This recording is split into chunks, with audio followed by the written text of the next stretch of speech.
kasih Tuhan Yesus. Terima kasih. Mari buka tanganmu saat ini. Bapak, aku lepaskan pengurapan khusus di bulan Juli ini. Biarlah Tuhan, Kau akan berikan pengurapan kunci ke dalam setiap tangan-tangan ini Tuhan. Aku berkatakan saat ini kunci untuk membuka pintu yang berabad-abad. Kunci untuk membuka pintu kesembuhan. Kunci untuk membuka pintu keselamatan keluarga mereka. Di dalam nama Yesus saat ini, angkat tanganmu dengan iman, terima kunci itu. Aku berdoa saat ini para malaikat Tuhan sedang banyak turun di tempat ini.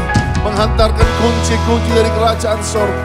Biarlah Tuhan saat ini kami akan melihat pintu yang sudah karatan, pintu yang sudah gak bisa terbuka, akan terbuka di dalam nama Yesus. Tuhan katakan pakai kekudusan dan keintiman. Kekudusan dan keintiman adalah kunci untuk membuka banyak hal. Tuhan ajar kami mengerti yang rencana-Mu. Di dalam nama Yesus, di dalam nama Yesus. Your love is higher, your love is higher, Higher than the heaven. Your mercy is deeper, deeper than the earth. Your grace is wider, wider than the ocean. I will never let you go, never ever let you go. berbicara buat kami. Tuntun kami Tuhan, tegur kami kalau kami salah. Di dalam nama Yesus. Semuanya siap dengar firman Tuhan, katakan Amen. Berikan tepuk tangan dulu buat Tuhan. Silakan duduk saudaraku dikasih Tuhan. Dalam 2 bulan ini, sejak bulan yang lalu kita sedang belajar mengenai kenapa kita di dunia, kenapa kita jadi manusia yang ada di dunia, peran apa gereja di dunia, bagaimana kita menghadapi yang disebut dengan dunia, secularism, apa yang dunia ajarkan, apa yang dunia tawarkan. Dan saya percaya hari-hari ini, sudah mulai mengerti bahwa kita tidak boleh kikuk lagi ada di dunia. Ada tugas, katakan tugas. Ada mandat, katakan mandat. Kita ada dalam dunia ini. Yang mengerti katakan amin. 3 hari yang lalu, 4 hari yang lalu, selama 3 hari ada conference yang disebut dengan Everyone Asia 2024. Di mana di situ dengan judul Reaching Every Person on Earth. Sesuai dengan apa yang kita pelajari. Dikatakan conference ini adalah membuat strategi bagaimana menjangkau semua orang, semua yang disebut manusia di muka bumi ini. Goalnya adalah sampai tahun 2033, everyone, semua manusia di muka bumi dapat kesempatan mengalami perjumpaan dengan Tuhan melalui kuasa Roh Kudus. Katakan amin.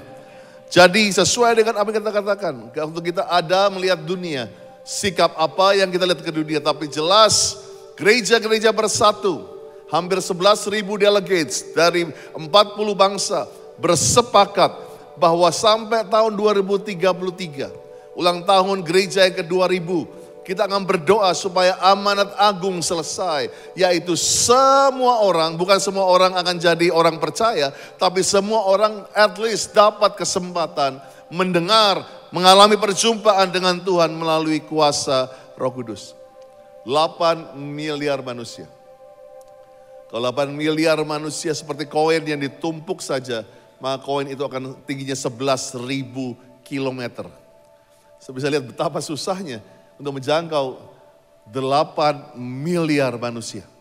Oleh sebab itu, makanya kita perlu everyone to reach everyone.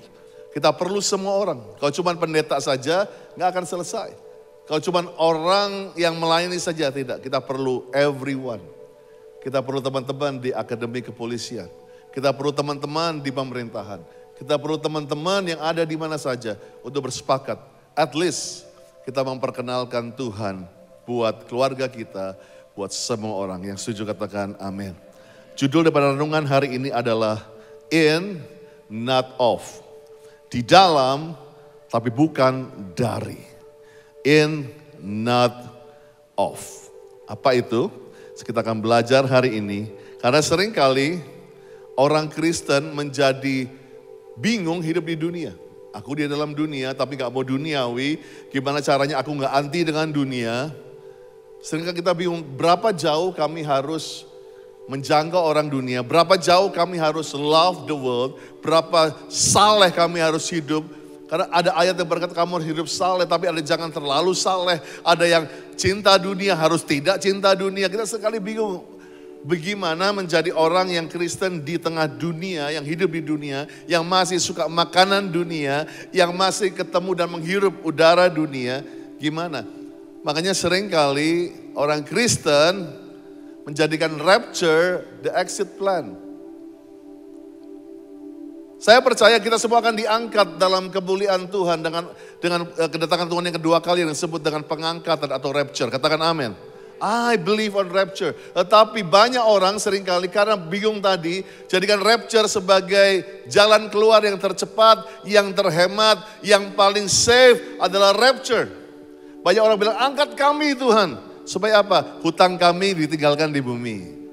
Ya kan? Rapture Tuhan supaya apa? Penyakit ditinggalkan di bumi. Seringkali rapture menjadi exit permit keluar dari dunia. Rapture menjadi orang-orang yang capek dengan dunia. Rapture adalah menjadi pelajaran buat orang-orang yang dikecewakan oleh dunia, ditolak oleh dunia.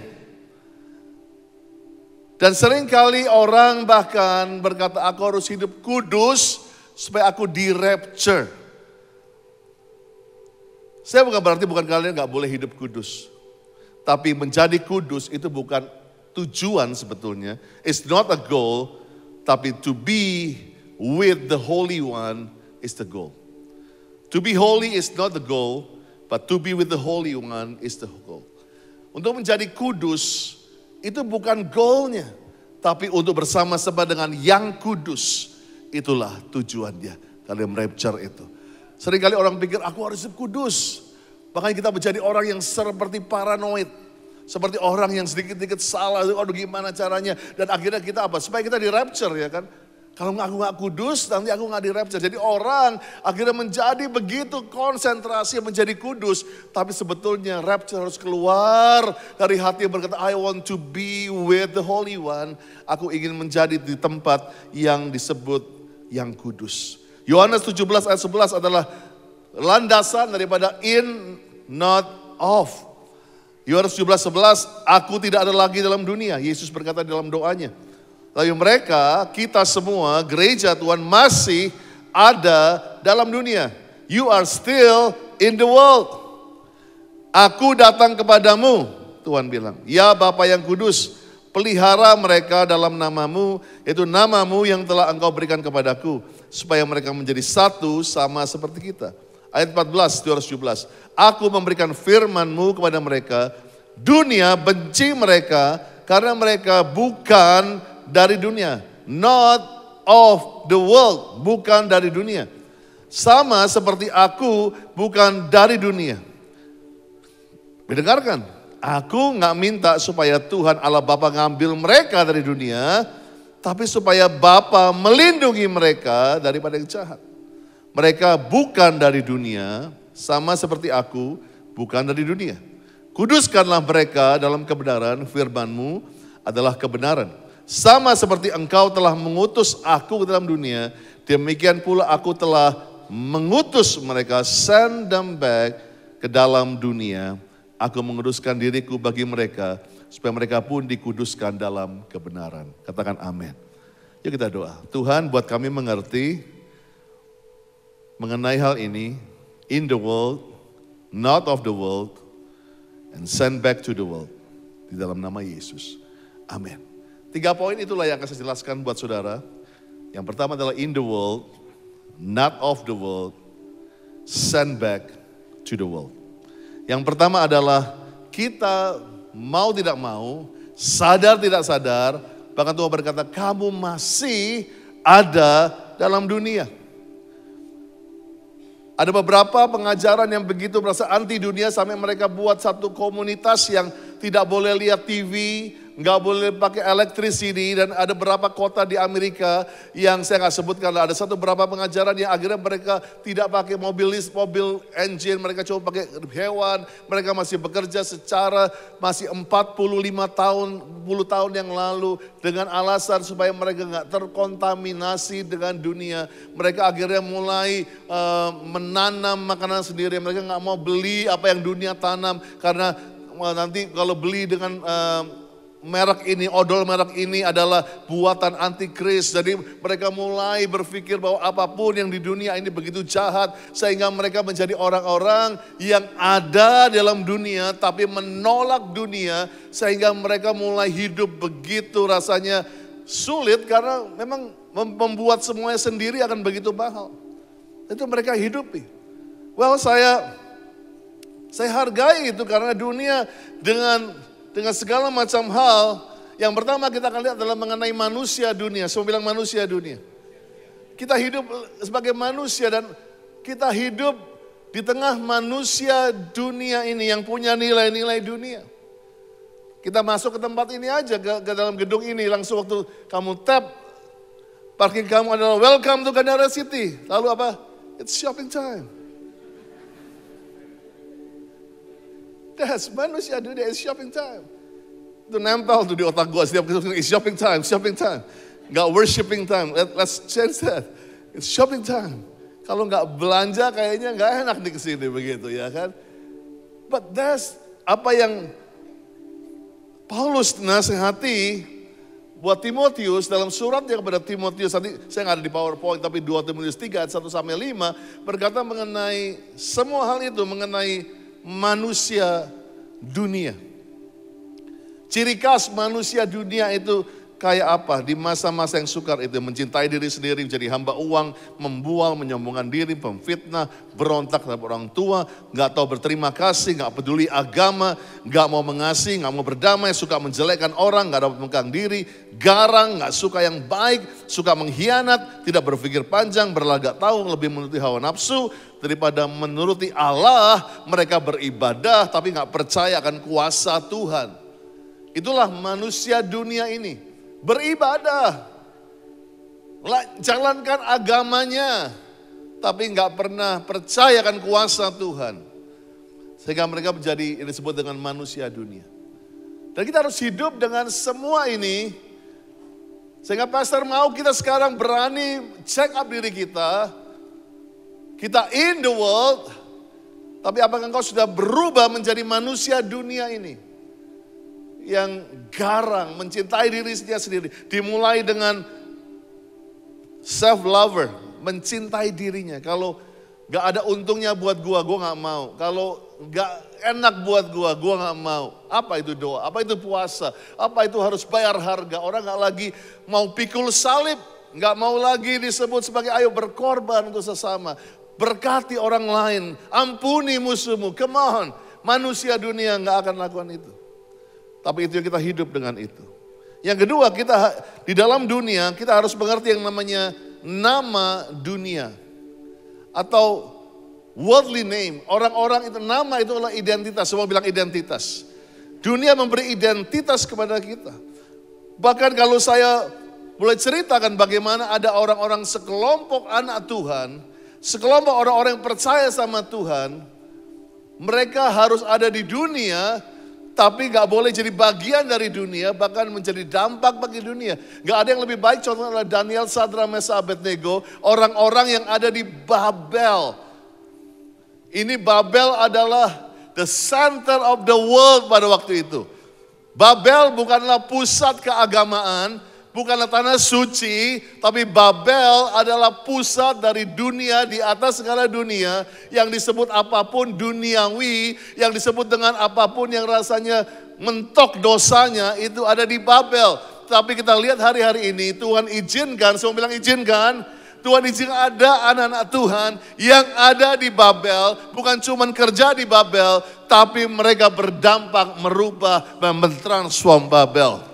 Dan saya percaya itulah yang harus kita mengerti hari ini. Yes, kita harus, saya mau bangunkan saudara. Bro, sis, you are still in the world. Kamu masih ketemu manusia dunia. Dan ada yang namanya identitas dunia. Kalau kita lihat Daniel 1 ayat 6 sampai 7, bahkan Babel merubah nama-nama daripada anak-anak Tuhan. Di antara mereka ada juga beberapa orang Yehuda, yakni Daniel, Hanaya, Misael, Asaria. Itu nama-nama yang indah, identitas yang indah yang diberikan orang tua mereka sebagai the Hebrews, sebagai orang-orang yang percaya kepada Yahweh, nama-nama Tuhan yang begitu indah. Tetapi lihat, pemimpin pegawai istana itu memberi nama lain kepada mereka. Ingat, mereka bukan di sinagog kerjanya, mereka bukan di gereja tugasnya, tapi mereka di center of the government of Babel. Mereka di tengah-tengah pusat kerajaan, bukan kerajaan sorga loh, tapi kerajaan Babel yang sangat duniawi. Bahkan mereka dirubah nama mereka. Daniel jadi Belsazar, Hanaya dijadikan Sadrah, Misael dijadikan Mesah, Asaria dijadikan Abednego. Lihat saya pernah membuat ini dari satu buku Daniel Dilema. Chris Hodges tulis ini. Bagaimana dunia punya nama buat saudara, punya label buat saudara. Tapi saya percaya mungkin engkau lahir, engkau tahu namamu adalah Victor yang lebih daripada pemenang. Tapi dunia menjadikan Victor pikiran kotor, mungkin seperti itu. Saudara menjadi orang-orang yang akhirnya terbuang. Dunia try to change your name. Daniel artinya God is my judge. Tuhan adalah hakimku. Tapi nama Babylon, Belsazar, artinya lady, protect the king. Terjadi shifting. Yang tadinya male menjadi female. Terjadi shifting. Tadinya fokus kepada God is my judge. Tuhan adalah hakim. Tetapi yang berfokus dari Tuhan berfokus kepada manusia. Lady, protect the king. Protect God. Manusia yang membela Tuhan. Inilah yang dunia sedang rubah identitasnya. Kenapa saya harus bukakan ini? Karena inilah yang kita hidup di sini. Kita nggak bisa tutup mata kita, tutup telinga kita. Nggak lagi dengar lagu sekuler, nggak bisa dengar lagi TV yang berjalan. Brainwash, pengajaran semua yang akan berkedip setiap detik. Semua yang akan membuat kita nggak bisa lewat dari ini. Bahkan nama Daniel dirubah. Bahkan Hananya dirubah. Hananya artinya Yahweh has been gracious. Tuhan begitu murah hati. Tetapi dikatakan Sadrah adalah I am fearful of God. Aku adalah orang yang ketakutan akan Tuhan. Tadinya disebut Tuhan begitu murah hati, dirubah namanya menjadi takut, paranoid sama Tuhan. Dari gracious menjadi tirani, menjadi fokus kepada dirinya sendiri. Misael dijadikan Mesah. Misael artinya siapa yang bisa menandingi Allahku? Enggak ada. Itulah nama Misael. Tetapi dirubah menjadi Mesah. Menjadi I am despised, contemptible, humiliate. Aku dikalahkan. Aku benar-benar hancur. Aku dipermalukan.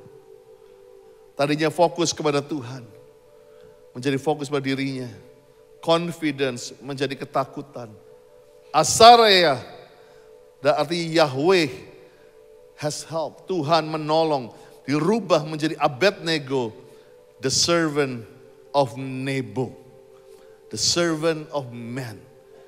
Saya percaya inilah yang terjadi. We are in the world. Bukan hanya ada kriteria human in the world seperti apa. Sehingga saudara menjadi hari-hari begitu menjadi orang asing. Karena semua di sekitar saudara menjadi manusia akhir zaman. Di mana perkelahian di muka pintu tol yang begitu gampang terjadi. Hanya di klakson, hanya dilihat-lihatan di pinggir jalan, orang menjadi garang, menjadi saling membunuh. Itulah yang kita hidup. Dan hidup apalagi dengan identitas yang makin berubah. Sehingga banyak orang hari-hari ini perlu kembali untuk masuk ke dalam deeper camp atau healing movement camp. Di mana gambar diri kita dipulihkan. Dan hari ini saya mau katakan, bukan apa yang dunia katakan mengenai engkau. Tapi Tuhan mengetahui nama setiap saudara. Di kandungan ibumu dia sudah memberikan nama bagimu. Come on, berikan tepuk tangan bagi nama Tuhan. Karena kita dalam dunia yang ketiga adalah kita harus tahu ada namanya world skill. Keahlian dunia. Artificial intelligence, AI yang akan menggantikan hari-hari ini orang-orang bekerja. I love Bible, man. I love study. Tapi banyak orang dunia akhirnya, banyak orang Kristen akhirnya menjadi begitu anti dunia sehingga nggak mau tahu mengenai worldly skill. Kita nggak mau baca buku, kita nggak mau mengupgrade skill kita. No wonder kita menjadi mediocre generation. No wonder kita nggak menjadikan, kita ada dalam Tuhan. Tetapi kita deny semua yang dunia temukan mengenai skill. Tapi ini yang saya mau katakan, sebetulnya apa yang dunia sekarang klaim sebagai skillnya mereka, itu selalu dimulai dari kerajaan Allah. Ingat, art dimulai dari gereja. Pendidikan, sains dimulai dari gereja. Bahkan kemarin Jerome bilang bahwa setiap Harvard dimulai dari kelompok persekutuan orang Kristen. Dimulai jadi sekolah yang harusnya menjadi sekolah Kristen dengan nilai Kristen. But Harvard failed. Harvard menjadi symbol of the world now. Menjadi skill of the world. Yang mulainya adalah dimulai dari skill from heaven. Princeton lalu dimulai dengan yang kedua. Princeton gagal. Princeton menjadi secular university. Yale juga dimulai dengan persekutuan anak-anak Tuhan. Tapi Yale gagal. Yale menjadi very secular university. Apakah salah Tuhan? No. Dimulai bahwa sebetulnya keahlian dunia ini adalah sebetulnya, yuk jangan anti, tapi justru jadilah master of it. Supaya engkau udah jadi kepala bukan ekor. Kamu akan menjadi pemimpin, jadi profesor, jadi pengajar. Kembali ambil di university. Jangan cuma S1 puas, ambil S2, S3, PhD terus. Sampai kamu akhirnya berkata bahwa Tuhan creator yang menciptakan dunia ini. Daniel 1 ayat 4. Mereka itu orang-orang muda yang gak ada celah. Tapi mereka juga berperawakan baik. Ya, saya percaya orang Kristen pun harus berperawakan baik, harus hidup sehat. Manusia dunia penuhin fitness hari-hari ini, makan sehat. Orang gereja penuhi all you can eat. Penuhi food court B2 dan semuanya. Bukan salah dengan itu, bro. Tapi we need. Kita seringkali pikir dalam nama Yesus semuanya sehat. Dalam nama Yesus gak ada kolesterol. No, we still live in the world. We still live in the world. Harus berperawakan baik. Memahami berbagai hikmat. Ya, jangan cuma punya hikmat yang melulu hanya di gereja. Berbagai hikmat. Berpengetahuan banyak. Mempunyai pengertian tentang ilmu. Ya, ini orang-orang yang cakap. Ini yang penting loh. Mereka orang yang cakap untuk bekerja. Ini loh yang kita miss. Kenapa kita menjadi orang yang hanya terkenal suka nyanyi, suka bernubuat, suka doa, suka puasa. But we are so poor. Miskin banget dengan hikmat, miskin banget dengan skill, miskin banget dengan kreativitas, miskin banget dengan hikmat yang Tuhan mau harusnya bersinar, menjadi teranglah di dunia ini. Kita menjadi orang yang gak punya itu. Supaya mereka diajarkan tulisan dan bahasa orang Kastim bahkan. Banyak kita bilang, oh gue bahasa roh cukup pastor, bahasa Kastim gue gak mau. Bahasa ngan gue gak mau. No. Mereka belajar loh bahasa orang Kastim. Tapi yang luar biasa, Daniel 1 ayat 20. Dalam tiap-tiap hal yang memerlukan kebijaksanaan dan pengertian. Yang ditanyakan oleh raja kepada mereka. Didapati anak-anak muda ini 10 kali lebih cerdas. My God, ini loh orang-orang yang mereka aku dalam Babel. Mereka kerja di istana Babel. Tapi mereka bisa 10 kali lebih cerdas daripada semua orang berilmu, semua ahli jambi seluruh kerajaannya. Teman-teman di Akpol, saya gak akan kaget lihat kalian banyak lulus cum laude, lulus sebagai siswa teladan yang terbaik. Tapi mulai dengan roh takut akan Tuhan. Sebelum ujian nanti, bahkan sebelum pelantikan tanggal 16 nanti. Doa, Tuhan, biarlah pengurapan Tuhan lebih besar dalam aku. Pesan aku sebagai hamba Tuhan. Kalian akan seperti Daniel nanti di istana Babel. Kalian akan seperti itu teman-teman.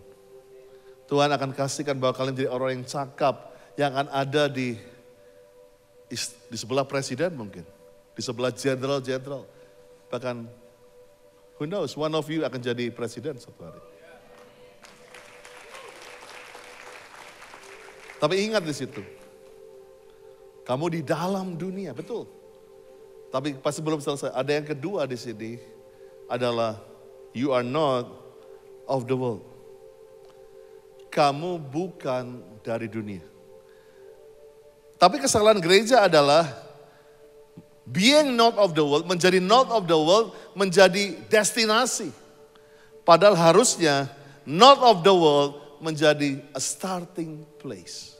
Pikiran ini. Banyak sering kalian bilang, oh kamu bukan dari dunia ini. Oh menjadi tujuan kita. Yang penting gue bukan dari dunia ini. Padahal harusnya dimulai dari situ. Kamu harus realize, aku dalam dunia, tapi aku bukan dunia. Itu harus kamu menjadi identitasmu. Aku bukan dari dunia. Dan banyak orang seringkali capek-capek ujungnya adalah yang penting gue bukan dari dunia. Benar enggak? Itu harusnya menjadi titik awal. Sehingga banyak orang salah melihat holiness dan radikalisme. Kekudusan dan radikalisme. Daniel 1 ayat 8. Ini loh. Daniel berketetapan. Teriak berketetapan. Jadi yang memutuskan dirinya sendiri. Dan dia berketetapan tidak menajiskan diri dengan santapan raja. Dengan anggur yang biasa diminum raja. Dimintanya kepada pemimpin istana itu supaya ia tak usah menajiskan dirinya. Daniel yang memutuskan untuk enggak menajiskan dirinya. Bukan urusan kosher atau not kosher di sini. Halal atau tidak halal. Memang dia orang Ibrani, orang Hebrew. Yang enggak boleh makan yang tidak halal atau tidak kosher pada zaman itu. Tetapi saya lihat Daniel berketetapan. Harusnya kekudusan Holy Spirit itu menjadikan kekudusan bukan condemnation, tapi menjadikan conviction buat saudara. Itulah yang benar, bahwa kekudusan bukan hanya menjadi tuduhan seringkali, aduh gak kudus, sorry gua tadi. Menjadi, tetapi conviction. Ada satu pengertian ketetapan, aku akan hidup kudus. Waktu dunia bilang gak kudus itu halal, aku bilang no, aku tidak hidup kudus. Aku akan hidup kudus maksudnya. Saya kemarin 10 hari, saya berketetapan untuk tidak minum kopi. And I know that's the worst ever in my life, bro. Itu adalah masa 10 hari yang saya bilang penyiksaan, torture, dapur api, semuanya. Gak minum kopi 10 hari. Buat some of you is, come on, but for me. Tapi sejak awal saya bilang, waktu saya pikir apa yang saya bisa puasa ya. Tuhan bilang, you know what you want. Nah, aku berketetapan gak minum kopi selama 10 hari. Biarlah kita hari ini menjadikan holiness adalah ketetapan. Radikal. Bukan hanya karena kita bela agama, tapi radikal keluar dari dalam. Demi didengar Daniel 6:11 bahwa surat perintah itu dibuat, pergilah ia ke rumahnya dan dia berdoa 3 kali sehari, berdoa ke arah Yerusalem. Ini bukan berarti, oh dia radikal banget dia, kamu keren loh, kau pun ada pemerintahan yang boleh bilang kamu akan masuk, dihukum, dimakan singa kalau kamu menyembah Allah yang lain, tapi dia berketetapan. Untuk berdoa. Kayaknya radikal. Tapi saya mau katakan gini. Saya gak bisa panjang karena waktu. Radikal bukan agamawi. Tapi radikal harus keluar dari rasa sense of urgency. Radikal kalau keluar dari cuma hanya bela agama, bela Alkitabmu diinjak-injak, gerejamu dibakar, baru kamu radikal. Itu duniawi banget. Bahkan agama lain do the same thing. Tapi radikal yang keluar, because you know ada sesuatu yang sense of urgency. Waktunya sangat mendesak, kalau aku gak jadi radikal maka I'm gone. Atau dunia ini akan hilang. Mama saya lahir gak bisa berenang dulu. Bahkan dia trauma untuk berenang. Dia nggak bisa, dia bahkan nggak mau coba karena dia tahu dia pernah tenggelam dan hampir mati waktu itu. Dan dia takut banget berenang. Tapi satu kali adik saya yang kecil, waktu itu masih umur 4 tahun dan dia kecemplung di dalam kolam renang. Dan mama saya nggak perlu lagi untuk, oke, aku perlu belajar berenang dulu, aku perlu radikal dulu. Dia langsung melompat dengan baju yang ada, masih ada jam, ada semua dompetnya. Dia lompat, dia nggak tahu caranya gimana. Dia langsung ambil adik saya dan sampai ke pinggir dan si save, dan mama saya lebih kaget lagi. I can swim. Aku bisa berenang. Radikal harus keluar karena kamu tahu, if you don't do it, somebody will die. Kalau kamu nggak lakukan, radikal harus keluar bahwa ada sesuatu yang, kalau aku nggak step up, kalau aku nggak bicara ini, maka sesuatu yang lebih fatal akan terjadi. Inilah yang kehilangan dari dunia ini. Banyak orang radikal untuk sesuatu yang duniawi, gila untuk sesuatu duniawi. Tapi gereja menjadi nggak radikal lagi. Gereja kehilangan craziness-nya lagi ikut Tuhan. Ya bangkit berdiri sama-sama. Yang ketiga, pastor nggak bisa banyak bahas ini. But this is, saya minta pemusik boleh naik. Send back to the world. Kamu di dunia, tapi bukan dari dunia. Dan kamu dikirim kembali ke dunia. Bahkan Tuhan bilang, aku jangan angkat mereka dari dunia ini, tapi utus mereka. Send them back to the world. Saya nggak tahu apakah masih ada kaos jars di depan. Masih ada? Send. If you can get that shirt. Kita sedang menolong anak-anak muda kita untuk dapatkan uang untuk mereka mengirim misionaris ke bangsa-bangsa. Dan saya bilang anak-anak ini tuh anak-anak yang radikal dan gokil banget menurut saya. Karena mereka nggak minta dikirim ke Los Angeles, mereka nggak minta dikirim ke Hong Kong, ke Australia. Mereka minta dikirim ke negara-negara yang begitu miskin dan nggak ada lagi kesempatan untuk mendengar Injil. Dan ini saya berkata, inilah yang kita perlukan. Gereja Indonesia harus menjadi negara yang mengirim misionaris terbesar untuk dunia ini. Kita harus menjadi pengirim misionaris terbesar dalam dunia ini. Dunia perlu bukti, bukan bunyi. Generasi ini perlu buktinya. Daniel 6:26-29. Kenapa kita perlu send back to the world? Karena dunia perlu berubah. Kemudian Raja Darius mengirim surat kepada orang dari segala bangsa, suku, bangsa, bahasa yang mendiami seluruh bumi. Saudara bayangkan, begitu mereka berdampak sama dunia ini, sampai raja itu buat undang-undang. Tulisnya ini, bertambah kiranya kesejahteraanmu. Seperti shalom atau apa itu, rahayu. Itu kan salamnya orang awal. Bersama ini, aku berikan perintah. Seluruh kerajaan kekuasai orang harus takut dan gentar kepada Tuhannya Daniel. Dialah Allah yang hidup, yang kekal untuk selamanya. Pemerintahannya nggak akan binasa, kekuasaan nggak akan berakhir. Dia melepaskan dan menolong dan mengadakan tanda dan mujizat di langit dan di bumi. Yang melepaskan Daniel dari singa. Daniel mempunyai kedudukan tinggi pada zaman pemerintahan Darius dan zaman pemerintahan Kores, orang Persia itu. Nah, saya percaya seperti khotbah pastor di Pantai Costa di tahun yang lalu. Waktu di rumah Cornelius itu, maka Petrus berkata, Holy Spirit is for everyone. Kenapa kita harus send back to the world? Karena Roh Kudus bukan cuma punyanya orang Kristen, tapi Holy Spirit is for everyone. Setelah mereka membaca Roh Kudus, maka Petrus berkata, salahkah aku untuk membaptis mereka? Salahkah aku untuk mengenalkan mereka pada Kristus? Semua orang berhak. Maka saya berkata, bukan hanya Holy Spirit for everyone, but salvation is for everyone. Semua orang di muka bumi ini berhak mendengar kabar keselamatan. Dan lalu dia bilang, Tuhan membangun pondok Daud, rumah kediaman Tuhan untuk everyone. Church should be for everyone. Gereja harus terbuka untuk semua orang. Dan kita akan send back to the world untuk bisa berkata, Jesus for everyone. Bisa kita berteriak sama-sama, Jesus for everyone. Lebih keras, Jesus for everyone. Jesus for everyone. Jesus for everyone.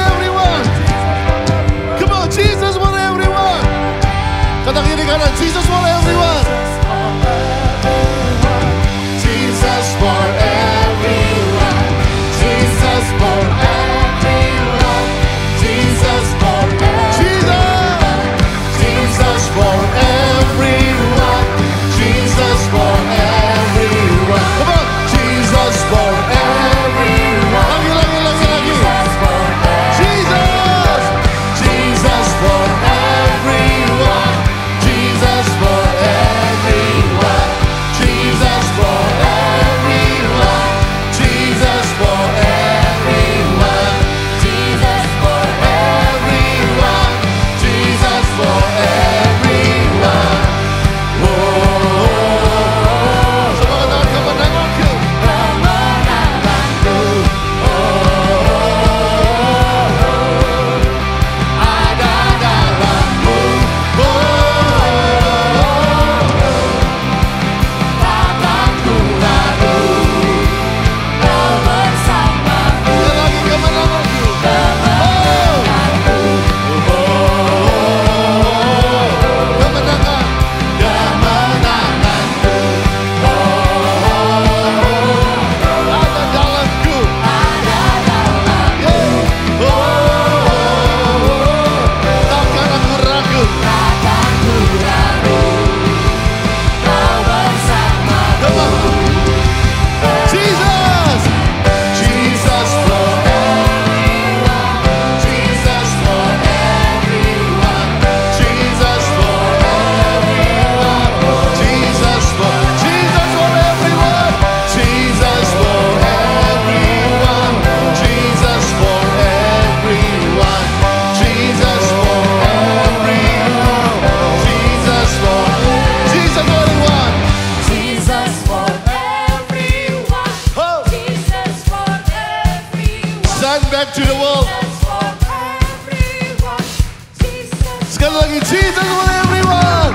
Jesus for everyone. Jesus for everyone. Jesus. Jesus for everyone. Jesus for everyone. Jesus for everyone. Jesus for everyone.